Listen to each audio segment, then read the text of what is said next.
And here we are again, guys, for another episode of Agree or Disagree, a series that you are seeming to love, and obviously we do as well, getting to see what you guys, your opinions are about Formula 1. And as I say there, it's never black and white. You can always kind of have your opinion about something, but it's really, really interesting to see what you actually think, of course, going into the season and things like that. Normally it's just been me and Jordan doing this episode, but today we have a very special guest with us, and hopefully we're hoping to keep this trend going and of course have other YouTubers in as the weeks and the episodes in the series progress. So today we have a special guest from F1E Reviews, and that is Dan. Dan, how are you doing today, and are you looking forward to kind of reacting to some people's opinions? Because, there have been stonkers, man, like you've seen on Twitter. Are you excited about this video? It must be a good one, isn't it? Oh, good afternoon, boys. I'm very much looking forward to this. I've caught the first couple of episodes, loved it, by the way, so it was an absolute honour when you asked me to come on, but I can't deny I'm definitely nervous. I've put out some dodgy opinions before, and I feel like it's going to happen again, and I've not really seen many of these. I saw a couple of them pop up on Twitter, but I tried to stay away, just so I'm completely in the dark, so it should be a lot of fun, so thanks for having me, boys. Yeah, no problem at all, Dan. Yeah, no, our pleasure. It should be a very good one. Of course, you also do Formula E, so that might be something to hold on to in the episode, maybe some Formula E reboot. But obviously, we tagged you on Twitter, so again, people coming in with opinions that they wanted you to react to. And obviously, as I said at the start there, guys, I plan to do this more in the future. Obviously, have more YouTubers and more opinions in the world of F1. Of course, that is exactly what we love. Anyways, so let's kick off this episode with our first opinion, Jordan. So let's see. Did it come from the Twitter sphere, the Facebook sphere? Where did it come from? Who said it? And what is the statement? And of course, as normal, guys, us two, and of course Dan today will be reacting. Do we agree? Do we disagree? And why? So, Jordan, what is our first statement? So the first one comes in from Twitter from Miles R502, or Millsy, as Dan himself will actually know from his open lobbies on Twitch. Mm-hmm. So I thought, he's got a good opinion, and I thought, you know what, let's include him as well. Have like a bit of a relation in this episode. And he comes in and says, Claire Williams is the reason that Williams have got worse every season since 2014. So he's kind of aiming the blame for the downfall of Williams essentially with Claire Williams. So do we agree with that or do we disagree with that? I'm going to kind of say, I'm going to agree with it, but there is more to it. What are you boys saying?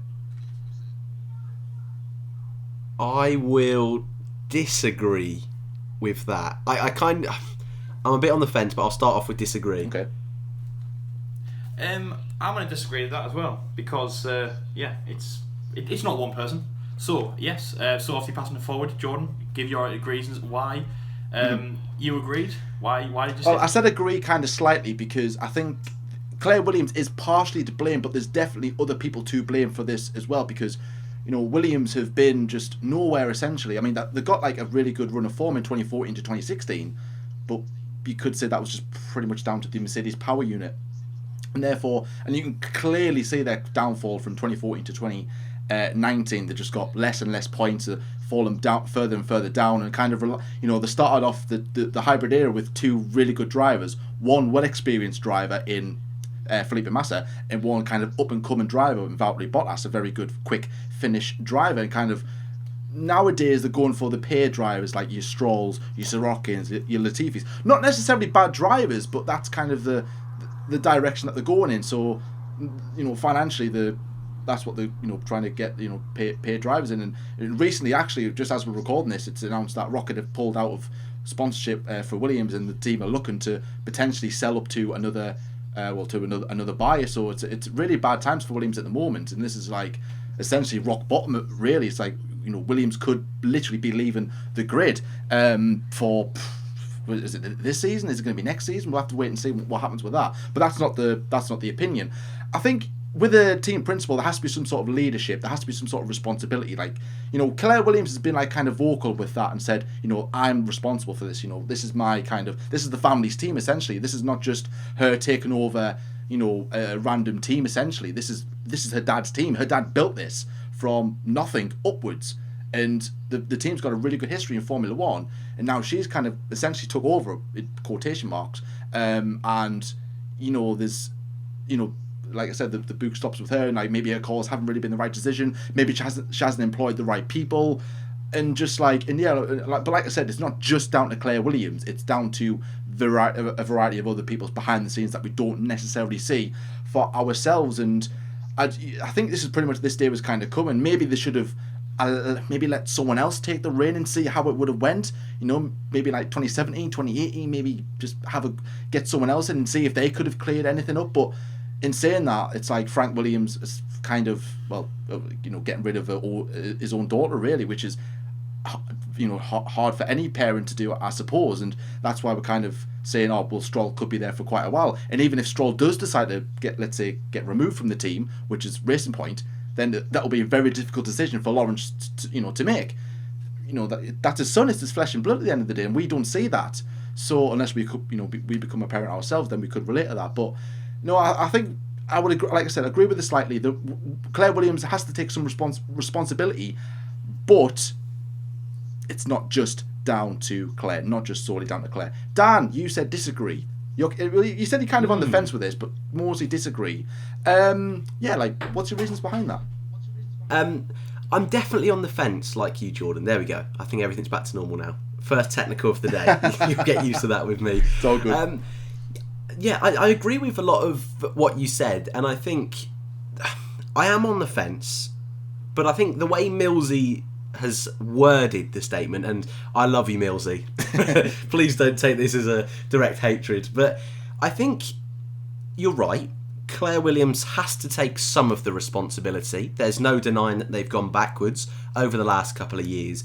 But I think also when she inherited the team, they were in an awful state in the late 2010s when she started to have more of a management role, and in the late 2000s and early 2010s. Yes, there was a stroke of luck that the Mercedes engine was so good at the start of the hybrid era, but they jumped ahead of McLaren in that season. They jumped ahead of Ferrari in that season. They also were able to bring on board Martini, which is a huge sponsorship deal for them. But then again, you can look at now they've lost Martini. Of course, today, as you said, Jordan, the news they're going to lose Rocket as well. That's quite a big blow. But I look at it from a point that Claire Williams doesn't have an engineering background. There's plenty of teams that Christian Horner had plenty of experience with lower categories. But then you've got those team principals like Toto Wolff that have more of a business background. Claire Williams is kind of... she's inherited it obviously from her father, but she was just more heavily involved with the team, which is something quite unique. But I think a lot of the issues with Williams has been down to the car itself. There's no denying that the 2019 car, goodness me, what a joke that was, and it always hurts me to say that. But the fact that it wasn't even balanced through corners, I mean, what even is that? They had a similar issue in 2018. Paddy Lowe coming in for what seemed like half an hour for a quick cup of tea and then leaving 2 seconds later. I mean, though Claire Williams, and again I agree with you, Jordan, maybe that's down to her and her recruitment process. Paddy Lowe, considering what he did at Mercedes and his previous history in Formula One, you'd look at that on paper and say that's a fantastic appointment.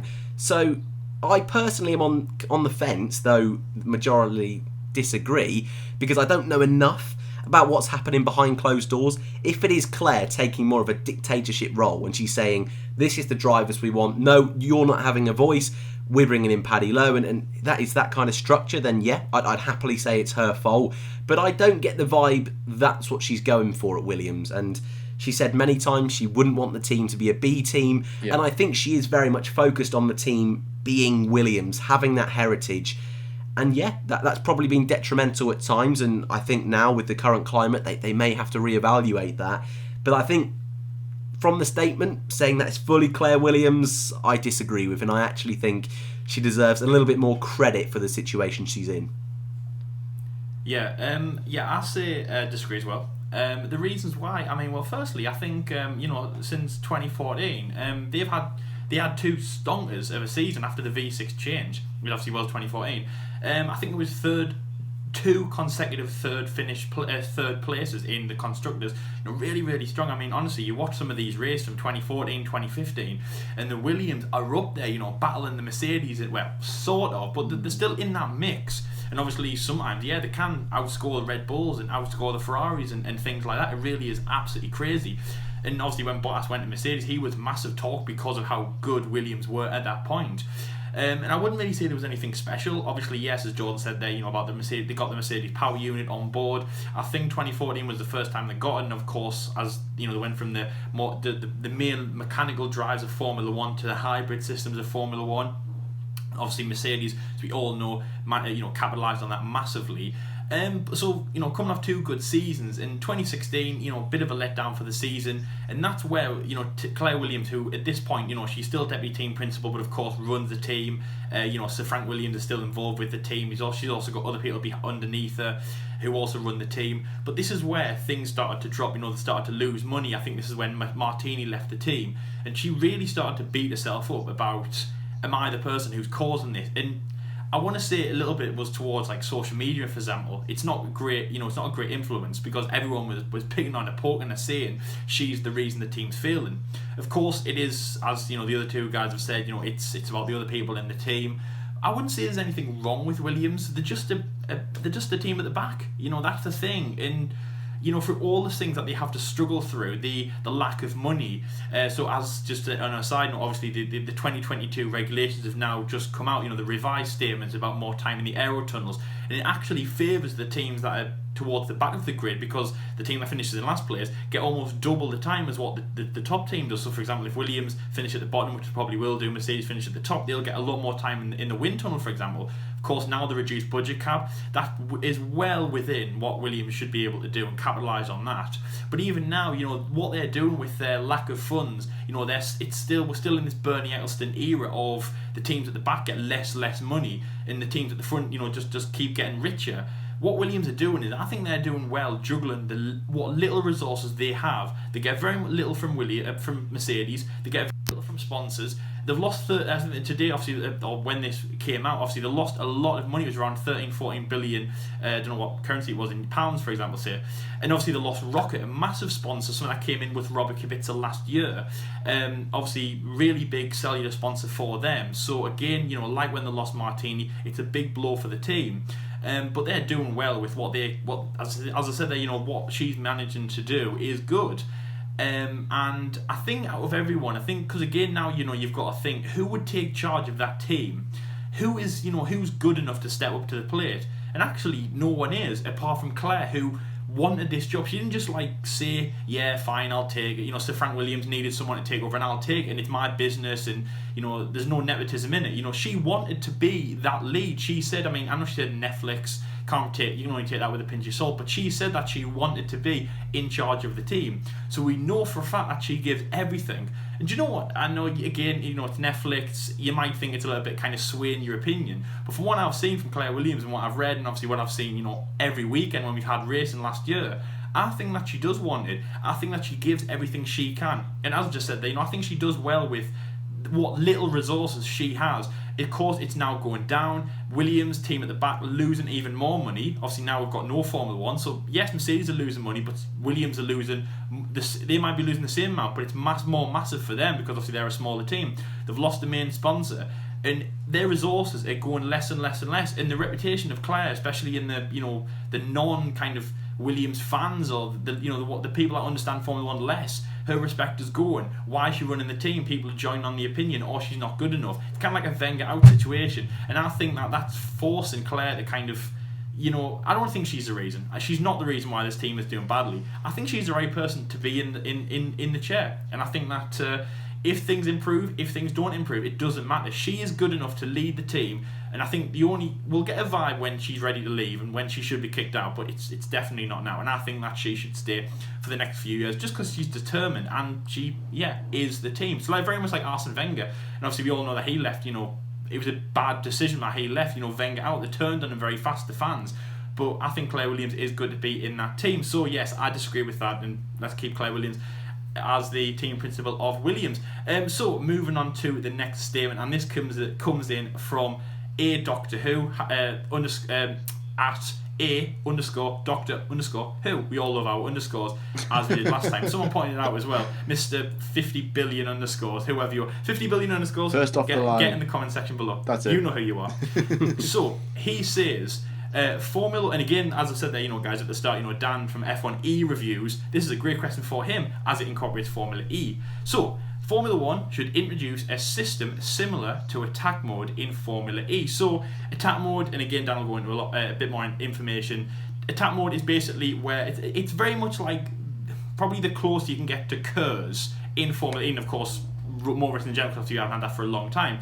Cars go on the outside of the track, losing time, the non-racing line, but in this system, they then gain more battery power, more power given to them. I think it's by the teams, and there is like lines and stuff. It does look more futuristic on the TV. It is a good thing for the car. It's a good system, and of course, it really challenges the drivers to should I stay on the racing line, keep the same time, or lose 3 or 4 seconds, in the hope that when I go around this corner and I do lose time, I'll then gain, I'll gain the track position back because I've then got this attack mode. So coming off that, I'm gonna say agree. Obviously, there'll be a statement afterwards, but just to plant it in there, I'm going to say agree. Dan, what, obviously Formula E man as well, what do you say about this, an attack mode or in a similar attack mode in Formula 1? Well, you nailed the description of attack mode, Lyle, so don't worry. This is another tricky one. I'm going to disagree again. Yeah, I'll explain in a minute. I'll disagree again, yeah. I'm going to say agree as well. Ooh. Very divided, very divided. Dan, actually, let's start with the Formula E man. You probably know more about Formula E than any of us do. So let's start with your opinion and why you kind of disagree.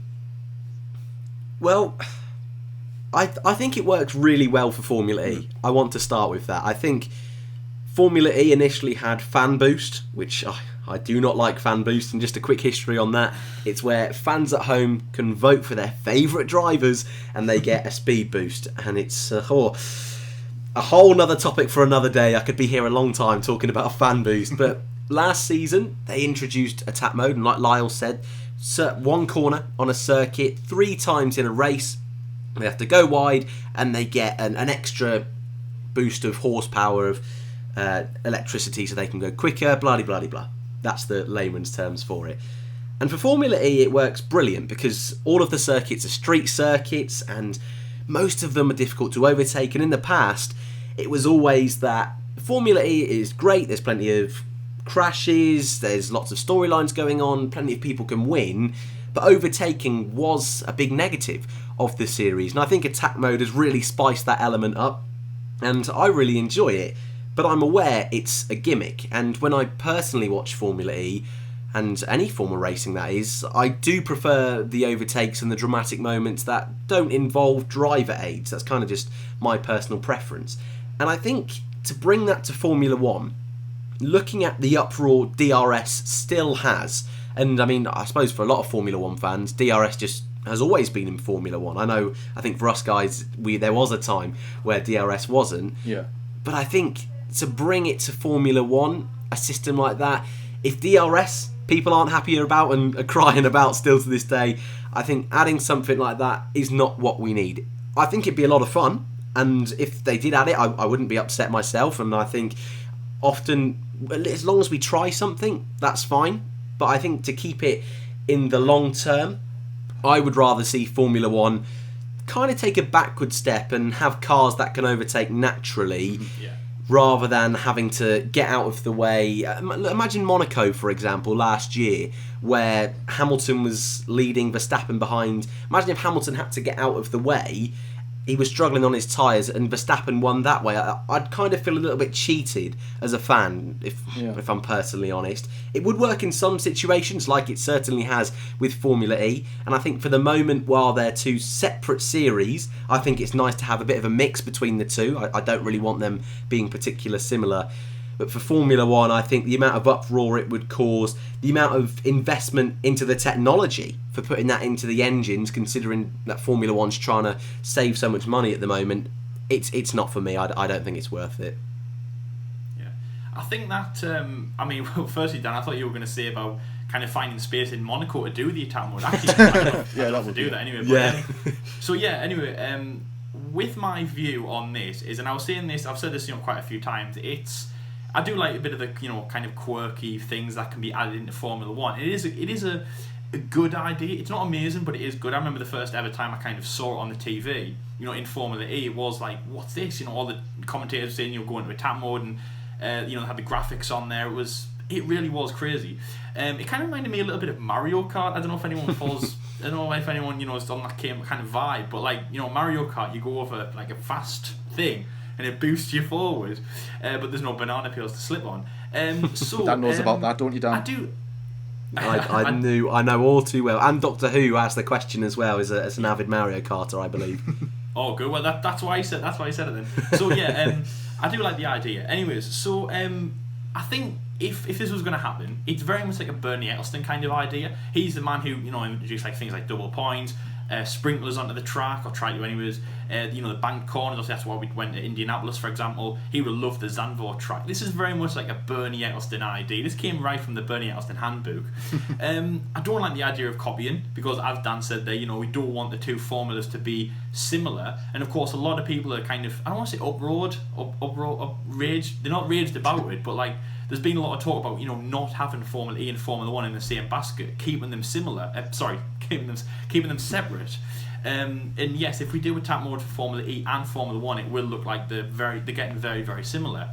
But when I was saying there about KERS, again, if anyone picked up on when I said that was one of my favourite, if not my favourite kind of additions to Formula One. That was incredible. It was about a 10-second boost that a driver could manually control, and this stood for Kinetic Energy Recovery System, and basically the driver could, that's the main thing, the drivers could control when they did it. I remember playing the game, for example, you pressed Y or triangle or whatever, you pressed the button on the controller which said that, and then you had KERS, and nothing to do with the team. It's different to ERS now, because ERS is very much like a team decision, if that makes sense. They always say do it now, for example, and you don't feel the benefit, you're actually doing something to the car. But KERS was you press the button for 2 seconds or 5 seconds or even the full whack at the start of the race, for example, and you controlled the car. It was your decision to do. It's very much like that decision, but because he said similar, I'm gonna then find it. I'm gonna play out my card in the way that I want to, and I'm gonna say I don't think it should be attack mode, but because it's similar and it is something where a driver gets an extra boost, I'm gonna say now that I would like to add on KERS. Or bring back KERS even, sorry. And obviously we have ERS, that can stay. Again, I don't know why we can't have KERS. It's kinetic energy that would transform them, but it's not really a thing that we can't have, that makes sense. Of course, it might be something to do with it's saving on money. I don't know if you have to have an extra battery or something, but all I know from a fan is, on the outside who doesn't really know how it works, I loved it. And as I say, the driver could decide 100% when he wanted to use it, and that's when we saw these mega starts and things like, if you think 2012, the year when it was, when it was ran, you saw, Saubers and you saw Lotus Renaults and you saw Williams. Williams, actually, funny if we were just talking about that, you saw them at the front, and obviously Williams won a race. And I'm not saying that happened obviously solely because of KERS, but if Pastor said, give us one little reason why you beat Fernando Alonso in that corner or whatever, he probably would have said KERS. So I'm bringing back KERS, and that's my answer to that. And I agree with that, but because he said similar, I'm agreeing, and I'm saying that it shouldn't be attack mode, it should be KERS. So, John, what do you think? Obviously, Dan says no, I say yes, but not the attack mode. What do you said? Disagree, right? Oh no, you said agree. Yes. What do you think? Why is it attack mode? Are we seeing attack mode in Formula One next year? I think what Dan was saying before about there's other implications you've got to take into consideration, like financial things as well, and of course natural overtaking racing. I would love to see that as well. Get rid of DRS and get rid of ERS or whatever, and just have natural racing. But I mean, you've got the new 2022 cars coming in 2022. That was a bit of a weird sentence, but you know what I mean. They've got some new generation of cars coming in soon, so it's going to be intriguing to see how good, maybe, or even how good these cars are going to be in natural racing compared to these cars of today. Because I think if you take away ERS and DRS, you've got nothing really. You've got these cars will never overtake or anything like that. So, but in the sense of attack mode, it was only the last season I was kind of really getting into Formula E, and I came across this, this attack mode type of thing, and I was like, that's actually pretty good. Yeah, no, it is a gimmick. It is like just to help these cars overtake on a street circuit as well. But I just think that it adds that another element of strategy. Like if you take away, let's say, DRS and have this attack mode, it's also like another, kind of like removing not really a headache, but adding in another piece of strategy, because you can only use, go through it twice or three times during a race. And even if like have it, I don't know, at select circuits, maybe say, right, okay, this race we're going to have attack mode, in this race we're not going to have attack mode. But again, is that going to be plausible for for F1 to do? I don't know, but Dan's thinking of the sensible things about financial stuff and like proper racing. I'm just like, hey, that sounds good. Yeah, let's put that in without even thinking about it. And that's why, ladies and gentlemen, I don't run Formula One, because I don't think about things.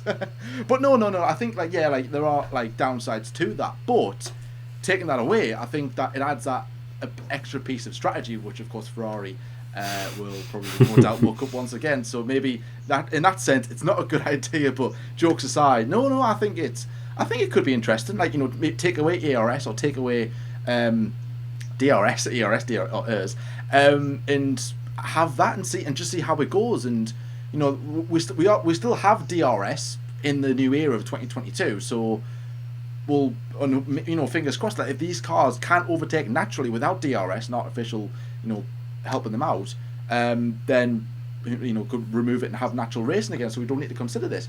I mean, yeah, there could be like another way of like introducing it. Have something completely different, similar but different. But yeah, I think kind of keeping the two sports separate, having attack mode in Formula E just keeps it as itself, its own entity. Yeah, would be a good idea. Maybe have Formula One to create something else, because Formula E could introduce DRS, but that's becoming kind of standard in lower category formulas. So that is actually of course a part of the FIA World Championship Series now. So we'll have to wait and see. But with the car designs, I really doubt it. But no, I think it could be interesting to see it introduced. But like I said, I'm not thinking of the more serious aspect of things when it comes to that. But anyways, moving on to the next one, which comes in from Jake MC on Twitter. Good old Jake MC.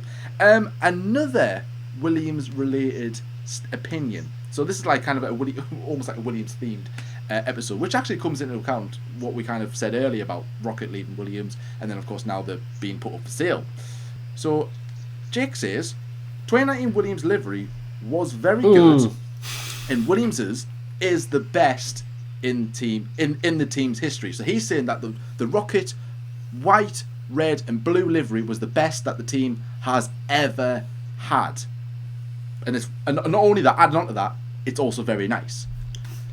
I don't need much to ponder on this one, and I'm going to disagree straight away. What are you boys saying? This is, just to confirm, this is the 2019 livery. This isn't a typo or anything, right?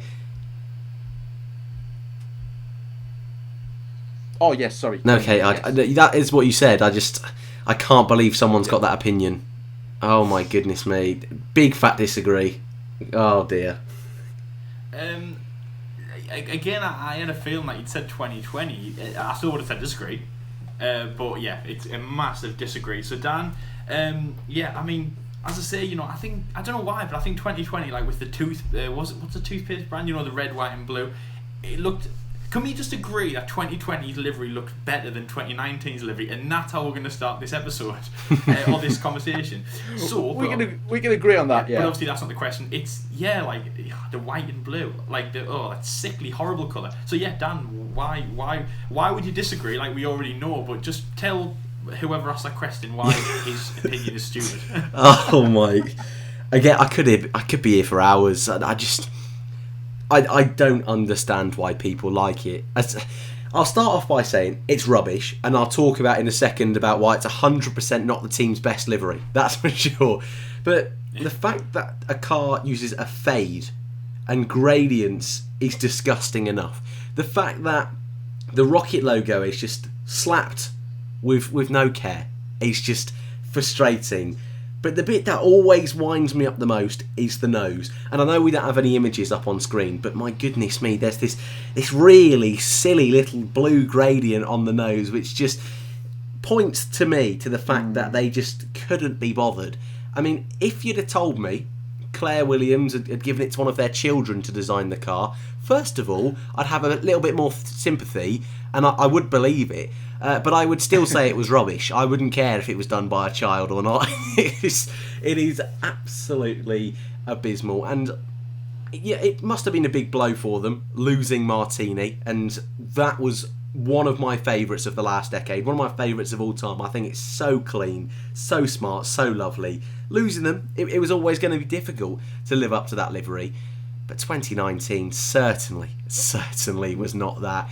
And saying it's one of the best of all time, if I'm honest, I think I would argue it's one of the worst of all time. I really despise it that much. 2020 is much better, even though, like you say, Lyle, it's going to have the toothpaste memes still floating around. It is still a hell of a lot better. And even if they get rid of the red with Rocket, none of us know what quite they're going to look like by the time, if we do go racing in 2020.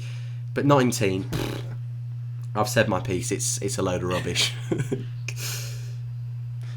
Yeah, you're right. I mean, obviously, because I know that everyone's opinions will be kind of one-sided, 99% sure with this one. So I thought I'd kind of include the 2020 livery as well, because that was an improvement. But now that we're going to see a change in livery, and also as well that a lot of people were also saying about the 2020 livery was it being like a real big improvement. To be fair, it was an improvement, but I don't like neither. If I'm being totally honest, I'm not a fan of neither as well. But no, 2019's livery, I remember it being rolled out, and it was just like no, this is the joke. Like, now they're going to show us the real car.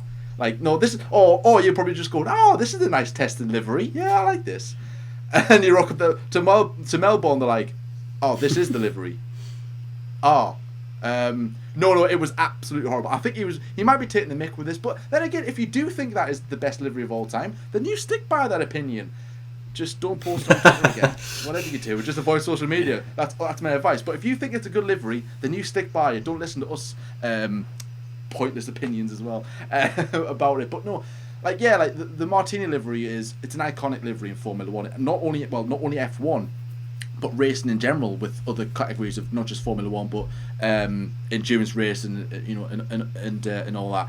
So when that was kind of introduced in 2014 and 15, 16, 17, and 18, it was like, wow, it's just gorgeous. It simply is. You really can't argue with that unless you don't like white. And then they got Rocket involved, and then they just went to that heap of you know what, and it's like, who the hell came up with that?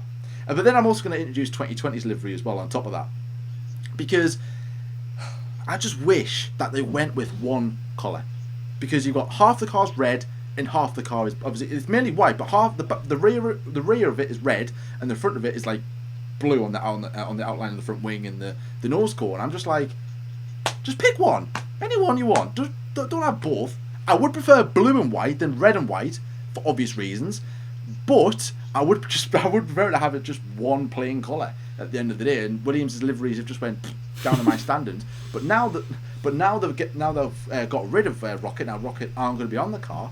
Maybe, just maybe, we could have like a late contender for best livery of the season, because I like white. I think white goes with really well with any other colour. You know, white and red, or white and blue, maybe not white and red, but white and blue I think will be pretty good. And that's kind of the way that Williams have went, even when they don't have a said title sponsor. It's always been like a blue and white, or blue and dark, you know, white and dark blue, so, and that kind of thing. So I'd imagine that they'll go back to that, but maybe get another main sponsor on board, or whoever buys them out, because like I said, they are up for sale. So, but you know, that is a big thumbs down for me, big effing chat as well. May as well mention that. So Lyle, I'm pretty sure if you turn around to me and say agree, I think we can kind of call it a day on the F1 debate show.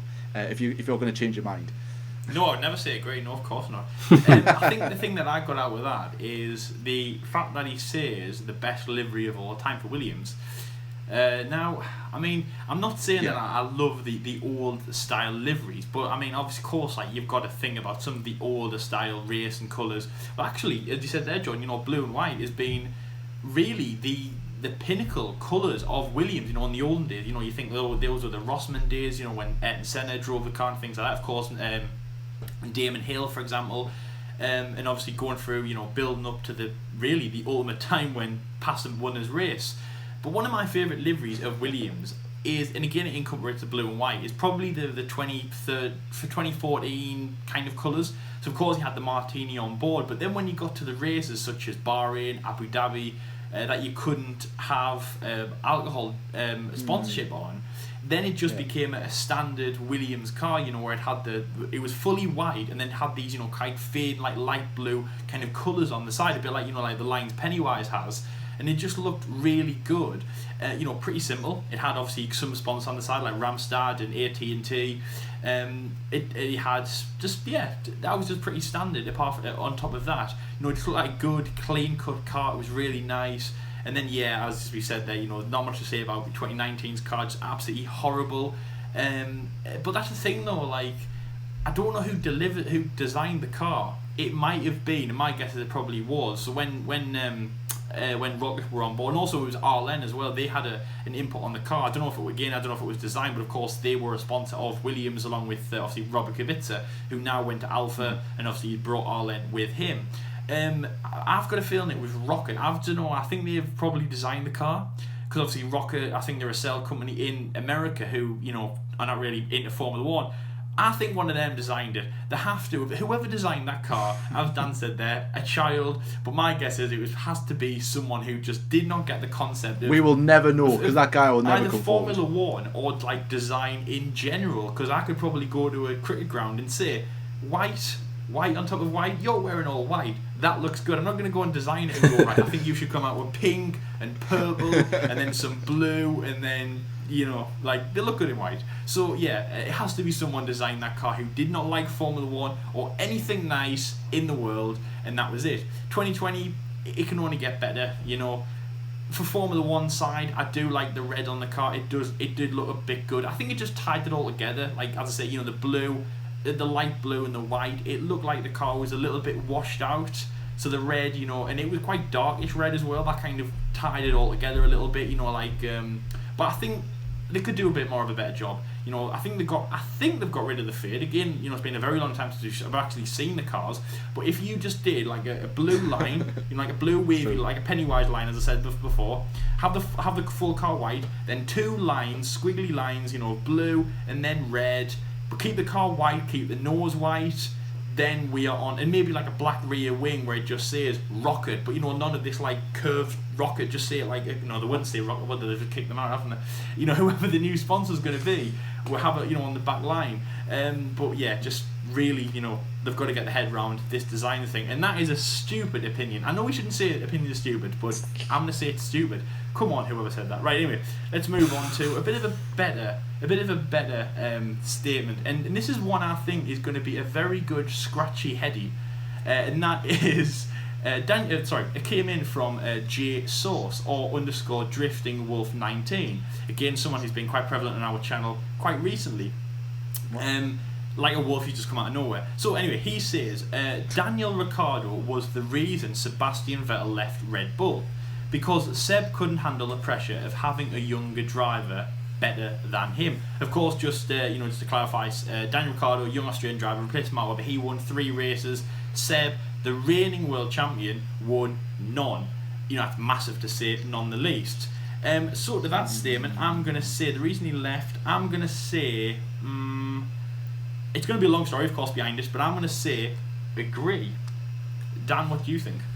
I'm going to make it a full house for myself and say disagree. Oh. I'm also going to say disagree with that one. So Dan, just let's just kick it off with you. Make it a full house of disagrees, perfect. So yes, Sebastian. Oh, you. So obviously Sebastian leaves Red Bull to go to Ferrari. It can be seen a little bit of a kick if chuck your toys out the pram moment, because I've said that he won zilch. But yes, you don't think Danny Rick had anything to do with it. Why do you disagree with his statement? See, I think he had something to do with it. I think definitely the Ricciardo factor and the way Ricciardo instantly adapted to Red Bull and instantly won 3 Grand Prix in that season probably would have caused him, a little bit of fear. He was clearly the number 1 at Red Bull before Ricciardo came in, and poor Marky Mark did his best, but he was the number 2 as much as there was upsets over their time together.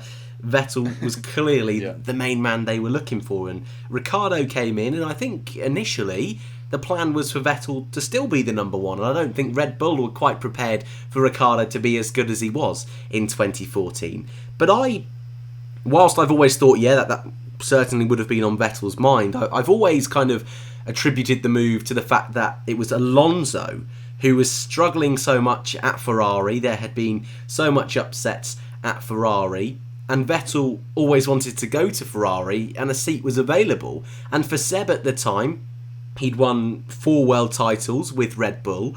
Red Bull had struggled in that year in 2014. It wasn't as if they were anywhere close to Mercedes. It was the first time he hadn't won a Grand Prix since 2007, I think.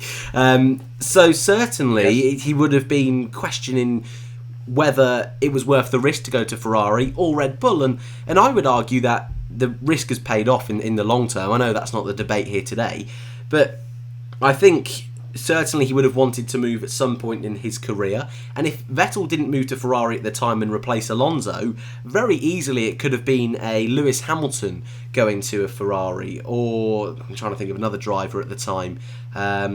Help me out, boys. Grosjean, let's say. Rosberg?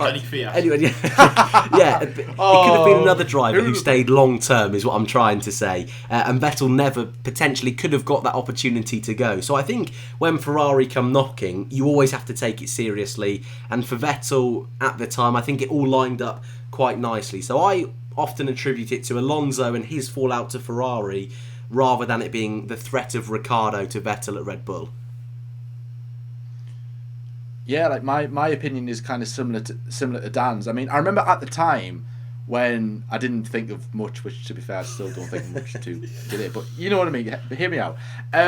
Straight away, I went, it's because he's doing bad. He's doing bad. He's left. Toys out the pram. 1 bad year at Red Bull, and he's gone. Like, I used to always say that.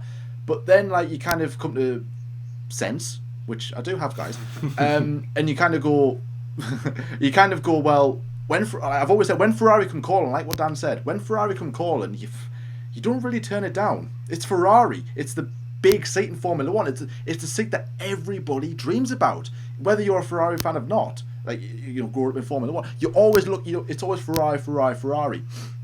And for the chance for you to drive for that team, it's an honour. It's an absolute honour. It doesn't matter what position they're in, whether they're winning or losing, it's an honour to drive for Ferrari. And Sebastian Vettel seen the stars align and went, hang on a minute, I'm going to drive for not just the most successful team in Formula 1, but also where my hero drove and made a name for himself at this very team. And Vettel tried to emulate what Schumacher did and kind of rebuild Ferrari, because Ferrari in 2014 was just nowhere, absolutely nowhere. It was god awful for them.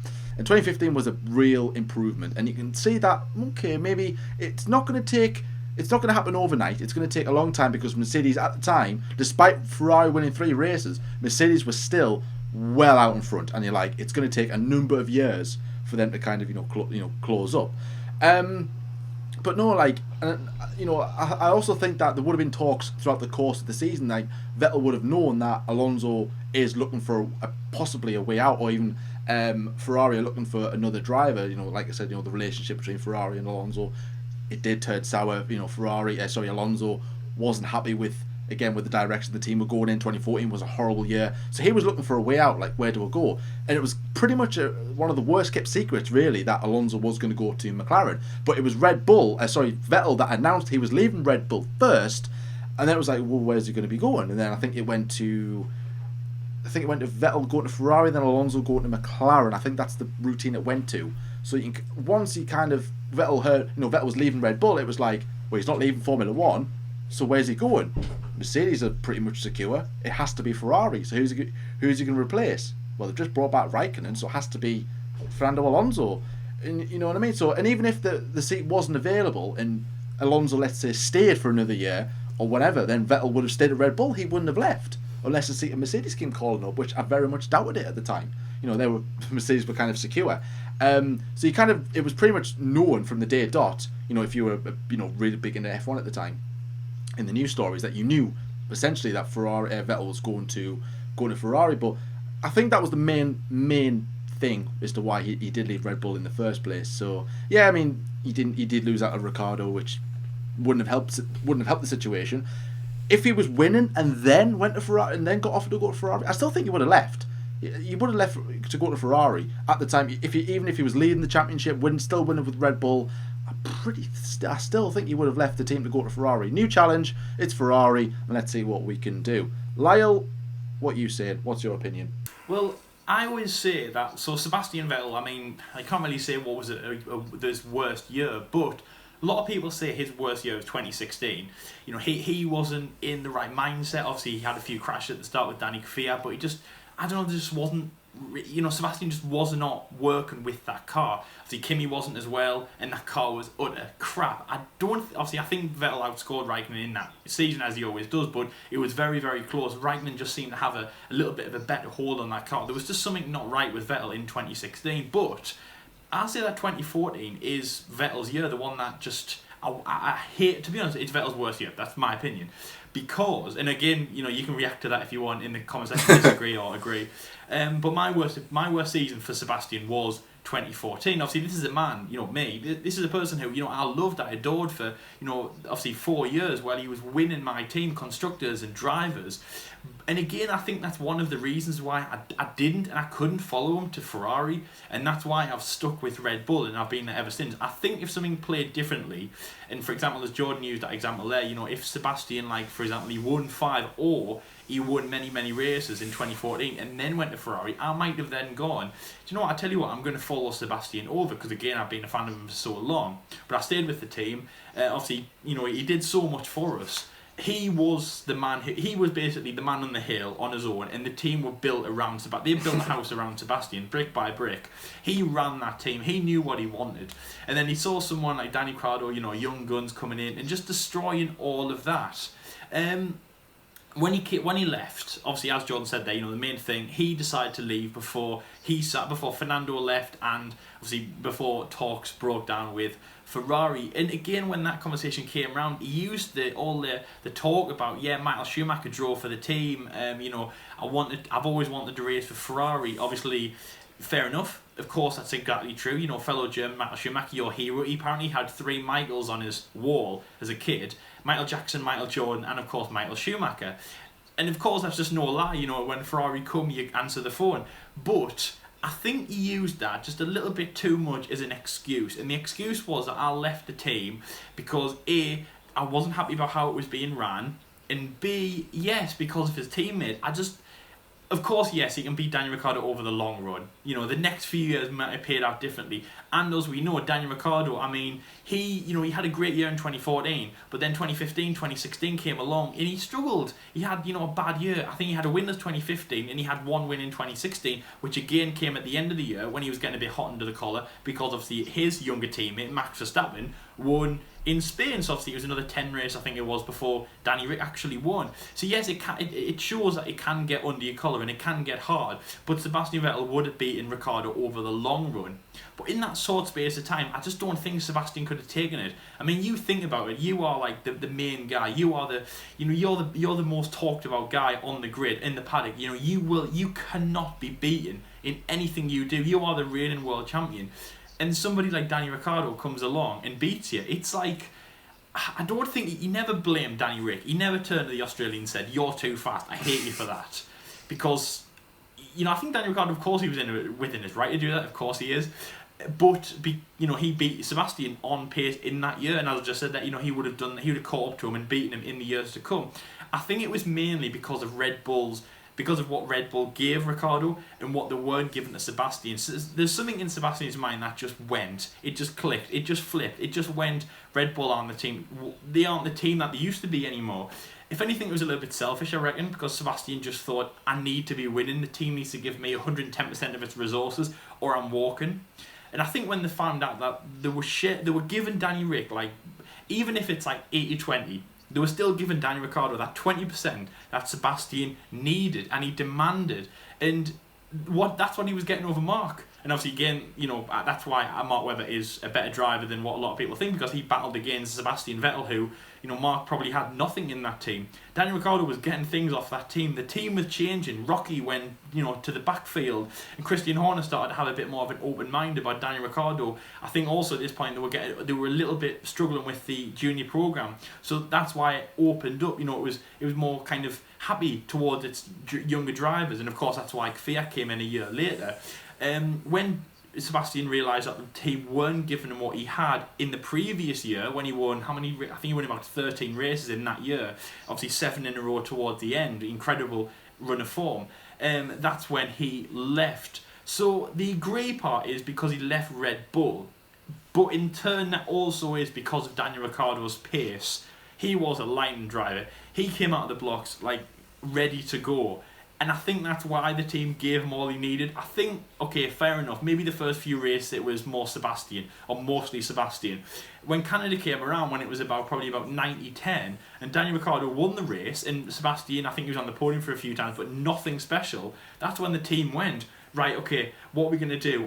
Let's get Mark Webber on the phone and see how he did it. No, I tell you what, let's just give Daniel Ricciardo everything he needs. And then what does he do a few races later, as well as obviously some good consistent finishes through the year? What does he do later? He wins in Hungary. Then he wins an incredible race in Belgium. And then Sebastian just can't take it, and then he leaves. But thankfully, he gets a saving grace from Ferrari, who, I want to say bail him out, but... And then obviously that's where it all comes from, that I want to race for Scarlet Red, I wanted to be at Maranello, blah, blah, blah, blah, blah. But of course, I think in those few years, he wanted to be at Red Bull. And maybe even in 2015, he wanted to go back to Red Bull. Maybe it took till about 2017, when, obviously he won in Australia, and then he was leading the race. And of course, in last week's Agree or Disagree, we talked about Sebastian Vettel being the best driver of 17. Maybe that's when he decided, I don't need Red Bull anymore. But for the first few years, I think that he wanted to go back, and especially, as I just said there, 2016, because when he saw Max win, I bet he was steaming, because he just thought that could have been me. But anyways, I think it's a hard one to say, and I'm not 100% agreeing with it, but I am saying that I do agree, and I do see where he's coming from, JSOS coming from, and of course, yeah, I think 2014 just wasn't a good year for Sebastian Vettel. Anyways, that's just obviously a very long episode. This is where we are going to end it today. Thank you very much for watching, and of course send in your opinions as well. We put this post out every single week just before we record these episodes. Obviously it is going to be a series throughout the season, obviously when we get it started as well. Please make sure to leave your statements down in the comment section below of various social media accounts we'll be posting on. So we've got Twitter, we've got Instagram, if anyone uses that, and of course our good old friends over on Facebook, which is just us, but it's just an older version. It's got cobwebs and everything on that damn thing. Mainly Twitter.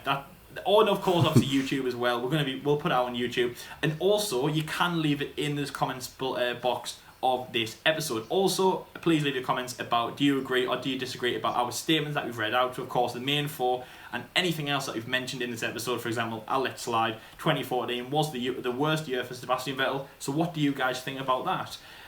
Yes, thank you very much for watching. Before we go as well, obviously thank you very much to our guest on this episode, Dan, of course, one of many, but great guest, a great guy to start off. We've worked with you before, but as you said there, this is the first time you've worked with both of us together on this channel, and of course I think it's the first time in 2020 on this proper channel, apart from that podcast thing that I'm not going to say the name of on this. So yes, Dan, thank you very much for being on, and of course, the opinions were the good for your opinion. Any final words from you? Yeah, well, thanks for having me both. I mean, this has been a hell of a lot of fun. I'm glad nothing came up about Suzuka or Paul Ricard. I'm sure. I had to avoid. I had to avoid them for you, Dan. I had to avoid. I mean, you were saying as well at the start before we recorded. Oh, I'm a bit nervous. I think you said at the start as well. I'm a bit nervous. Was that better than what you expected? I think so, but I'm scared to look at the comments now. So yeah, we'll be fine. Equally as scared. You'll be all right. But cheers for having no me, problem. boys. Thank you. All right, we get some. We get some. No, we get some very good comments as well. But of course, as I say, if you disagreed, let us know. And obviously, just anything that we said in this episode. That's what we love about these agree or disagrees. It's your opinion. You know, no one can say yes or no to your opinion. Yeah. It's as I say, it's your opinion. Let loose. And we've had some stonkers up to now, but obviously, guys, as I say, keep them coming in. We absolutely love them. So thank you very much for watching this episode. If you are new around here, please like and subscribe. Check out all other episodes as well. We have so much more planned coming up throughout this season, and of course, as we've said, but hopefully we get F1 coming up. We have our F1 online decoded, Friday the Grid, and of course our F1 debate shows this series as well, and a very special what if scenario series, which obviously will be scattered out throughout 2020. As I say, it's really good to have you guys on board. Thank you very much for checking out this channel. So thank you very much for watching this episode, and until next time, guys. See you later, guys. Bye.